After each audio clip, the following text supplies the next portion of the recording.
No one raised their hand for her, not even once.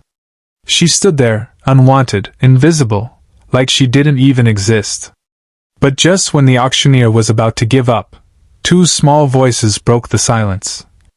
"We want her!" And what happened next, no one in that room ever forgot. The sun was setting behind the dusty town, painting the sky in shades of orange and sorrow. A wooden stage stood in the center, worn and creaking with every step. People gathered around, whispering, judging, deciding fates with a single glance. She stood there, barefoot, trembling, her dress torn at the edges. Her eyes carried a silence that screamed louder than any cry. This was not her first auction, but it was the one that would break her the most. "Next," the auctioneer called out, his voice flat, almost bored. She stepped forward slowly. Every eye fell on her, but not with kindness, with calculation. "Strong enough for housework, quiet, no trouble," the man announced. Silence. Not a single hand raised. People looked at her, then looked away. "She looks weak. Too thin. She won't last long." Each whisper cut deeper than the last. Her heart pounded, but she didn't cry. She had learned long ago, no one came for tears. "Any bids?" the auctioneer asked again, slightly impatient. Nothing. The seconds stretched like hours. The crowd grew restless. And then, something worse than rejection happened. They started laughing. A few men shook their heads, some walked away. A woman muttered, "No one wants broken things." That was it. Broken. That's what they saw her as. The auctioneer sighed, ready to move on. "All right, next." But suddenly, two small hands shot up in the air. "Wait!" The voice was tiny, but it echoed through the silence like thunder. Everyone turned. At the edge of the crowd stood two little children, a boy and a girl, no older than 6 or 7. Their clothes were simple, their faces innocent, but their eyes were full of something no one else had.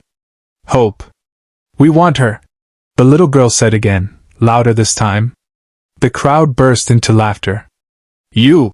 someone mocked. "What will kids do with her?" But the children didn't back down. They stepped forward together. "She's not broken," the boy said softly. "She's just alone." For the first time, the girl on stage looked up. And something inside her moved. The laughter slowly faded as the children reached the front.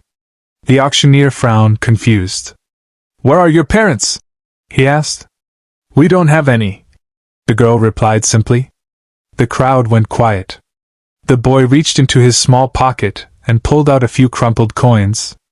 His hands shook as he held them up. "This is all we have," he said. "But we'll take care of her." A murmur spread across the crowd. It wasn't about money anymore. It was about something deeper, something uncomfortable. Because two children, who had nothing, were offering everything. The auctioneer hesitated. This wasn't how things worked. This wasn't how the world worked. But then, something unexpected happened. An old man stepped forward from the crowd. He had been silent the whole time, watching. "How much do you need?" he asked the children. The boy looked at him, confused. We don't know." The old man nodded slowly, then turned to the auctioneer. "I'll cover the rest." Gasps spread through the crowd. "Why?" someone asked. The old man's eyes softened as he looked at the girl on stage. "Because no one should be unwanted." The deal was done. For the first time in her life, someone chose her. Not because she was useful. Not because she was strong. But because she mattered. The children ran to her, smiling like they had just won the world. "You're coming with us," the little girl said, holding her hand tightly. And in that moment, the girl who was once broken felt whole again. Tears finally fell, but this time, they weren't from pain. They were from something she had never felt before. Belonging. As they walked away together, the crowd stood silent, ashamed. Because it took two children to teach them what humanity really meant. Sometimes, the world ignores the people who need love the most. But it only takes one small act of kindness to change someone's entire life. And sometimes, the purest hearts aren't the richest or the strongest. They're the smallest ones, who simply choose to care. Touch your heart, then hit subscribe red heart suit.